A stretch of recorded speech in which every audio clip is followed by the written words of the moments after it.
अल्हम्दुलिल्लाहि रब्बिल आलमीन वस्सलातु वस्सलामु अला सय्यिदिल मुरसलीन व अला आलिहि व अस्हाबिहि व अज़वाजिहि व ज़ुर्रिय्यातिहि अजमाइन।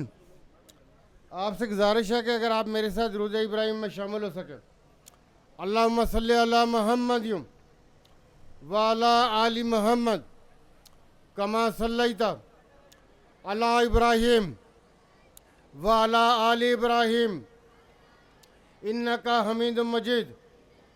अल्लाहुम्मा बारिक अला मुहम्मद व अला आलि मुहम्मद कमा बारकता अला इब्राहिम व अला आलि इब्राहिम इन्नका हमीदुम मजीद। आज की इस तकरीब में मौजूद चेयरमैन कश्मीर कमेटी कासिम नून साहब और स्टेज के ऊपर मौजूद हमारे भाई इंतहाई पाकिस्तान के आम समाजी रहनुमा स्वीट होम्स के सरबराह जनाब ज़मुरुद खान साहब, स्टेज के ऊपर मौजूद ऑल पार्टीज़ हुर्रियत कॉन्फ्रेंस के रहनुमा, आज़ाद कश्मीर की लीडरशिप और हमारी पार्लियामेंट के मेंबरान और आप ख़वातीन हज़रात और प्यारे बच्चों, अस्सलाम वालेकुम।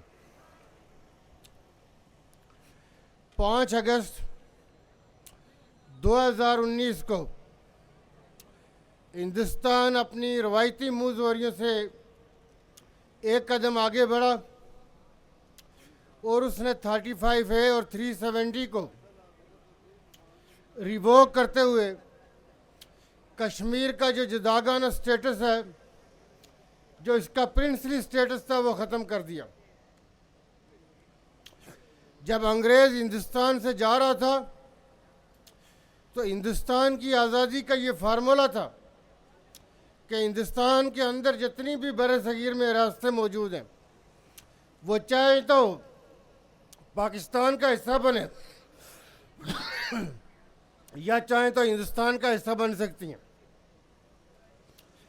कश्मीर के रहने वालों ने पाकिस्तान की अनाउंसमेंट से पहले 19 जुलाई 1947 को गाज़ी मिल्लत अलैहिर्रहमा के घर पे ये करारदाद मंजूर की कि हम पाकिस्तान का हिस्सा बनेंगे। कश्मीरी ये कहते हैं कि हम पाकिस्तानी हैं और पाकिस्तान हमारा है। दुनिया का सबसे हाई मिलिट्री जोन में हमारे बच्चे जो बुरहान वानी शहीद के नक्शे कदम पे चलने वाले हूँ, अली गिलानी के मीरवाइज उमर फारूक हूँ, मसरत आलम हूँ, आसिया इंद्राबी हूँ, शबीर शाह हूँ या यासीन मलक हूँ, वो इस सब जलाली परचम में बाहर निकलते हैं। हमारी माएँ और बहनें और बेटियाँ भी इस सब जलाली परचम में दुनिया के सबसे हाई मिलिट्री जोन में उस मिलिट्री का मुंह चढ़ाते हुए सब जलाली परचम में बाहर निकलते हैं। और जब शोधा शहीद होते हैं तो वो सब जलाली परचम में शहीद होते हैं। सब जलाली परचम में उनकी तदफीन होती है। पाकिस्तान बनने से पहले बाबा कौम अलैहिर्रहमा ने कश्मीर के 3 दौरे किए और कश्मीर को पाकिस्तान की शहर करार दिया। और फिर बाद में आने वाले वक्तों में शहीद जुल्फ़िकार अली भुट्टो शहीद ने कश्मीर के लिए 1000 साल तक जंग करने का अज़म का इरादा किया। इस 5 फरवरी 2025 को फील्ड मार्शल सैयद आसिम मुनीर ने मुज़फ़्फ़राबाद में 5 फरवरी को ये कहा कि कश्मीर के लिए हमें 3 जंगें लड़ी हैं और अगर 10 जंगें भी लड़नी पड़ी तो लड़ेंगे। पाकिस्तान ने हमेशा अक़वाम आलम को ये कहा है कि आओ कश्मीर में राय शुमारी कराओ, देखो कश्मीरी क्या चाहते हैं। ये पाकिस्तान की ताकत है और पाकिस्तान की कमिटमेंट भी है अक़वाम आलम के सामने। लेकिन हिंदुस्तान कश्मीर के अंदर कश्मीर की डेमोग्राफी चेंज करना चाहता। जब मैं वज़ीर आज़म था उस वक्त तक हिंदुस्तान 46 लाख नॉन कश्मीरियों को कश्मीरी डोमिसाइल जारी कर चुका था।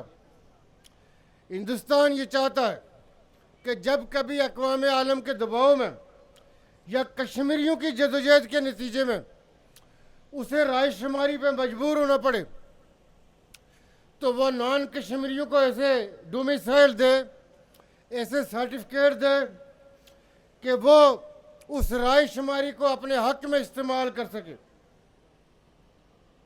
लेकिन ये हिंदुस्तान भूल रहा है कि दुनिया की कौन सी ऐसी कुर्बानी है जो कश्मीरियों ने नहीं दी। किसी कौम के हिस्से में वो कुर्बानियां नहीं आई जो कश्मीरियों ने दी हैं।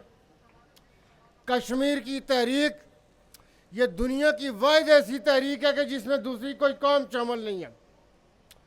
आप दुनिया के अंदर जदोजहद आज़ादी की जहाँ भी तहरीकें देखेंगे वो मुख्तलिफ कौमों ने मिल के लड़ी हैं, मुख्तलिफ खित्तों ने मिल के लड़ी है। लेकिन कश्मीर की जदोजहद आज़ादी वाहिद ऐसी जदोजहद आज़ादी है कि जो कश्मीरी खुद लड़ रहे हैं, अपने नामसाइद हालात में लड़ रहे हैं। पाकिस्तान कश्मीर की पुष्ट के ऊपर अपनी अखलाकी और सफारती कमिटमेंट जारी रखे हुए है। लेकिन कश्मीरियों की जो जदोजहद आज़ादी है, कश्मीरियों की मुसल्लह जदोजहद को दुनिया की तमाम ह्यूमन राइट एक्टिविस्ट ऑर्गेनाइजेशनें मानती हैं। आज जो एक दुख वाली बात यहाँ देखने में आई, मेरे से जो पेशरो मुकर्रीन थे उन्होंने भी इसकी तरफ बात की।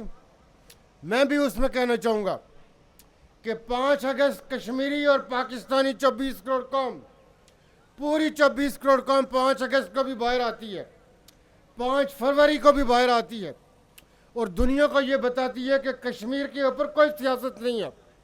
कश्मीर के ऊपर तमाम की तमाम पाकिस्तान की पॉलिटिकल पार्टीज एक प्लेटफॉर्म के ऊपर हैं, एक ही झंडे के नीचे हैं और वो पाकिस्तान का झंडा है।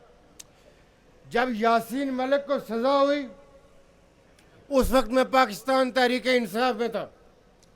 जिस दिन यासीन मलिक के लिए सज़ा की अनाउंसमेंट थी उस दिन पीटीआई ने एक बहुत बड़े प्रोग्राम रख लिए।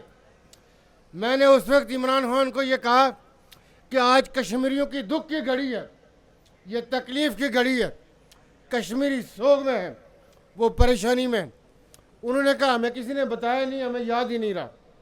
और आज जब 5 अगस्त को कश्मीरियों के हवाले से पूरी 24 करोड़ कौम और कश्मीरी एलओसी के इस तरफ हूँ, एलओसी के उस तरफ हूँ, या जहाँ पे भी कश्मीर और पाकिस्तानी पर आबाद हैं वो इसको यूम इस्तिसाल बना रहे हैं, तो आज के 5 अगस्त को किसी और जलसा या जलसी में कन्वर्ट करना, किसी और तरफ इसको रुख देना, चूँकि जब 5 अगस्त 2019 को भी ये वाक़या हो गया था कि कश्मीर को उसका जदागान शनाख्त छीन ली जाए, उसका स्टेटस छीन लिया जाए, तो हुकूमत पाकिस्तान का वो अज़म, वो कमिटमेंट सामने ना आ सकी थी जो आनी चाहिए थी।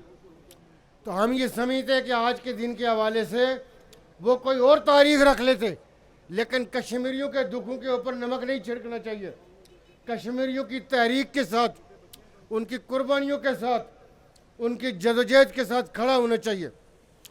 हम हमेशा ये अपने हर माफिया ज़मीर में ये कहते हैं, आज फिर दोहराई देते हैं कि जब तक एक भी कश्मीरी ज़िंदा है, जब तक एक भी पाकिस्तानी ज़िंदा है, कश्मीरियों को उनके मंजिल मकसूद से, कश्मीरी तकमील पाकिस्तान की जंग लड़ रहे, उससे नहीं रोका जा सकता।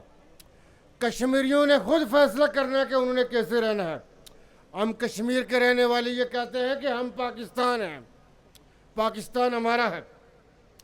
जब हम ये कहते हैं हम में पाकिस्तान, तो हम फ्रंट लाइन हैं, पहली जो दफाई लाइन है वो हम कश्मीर वाले हैं।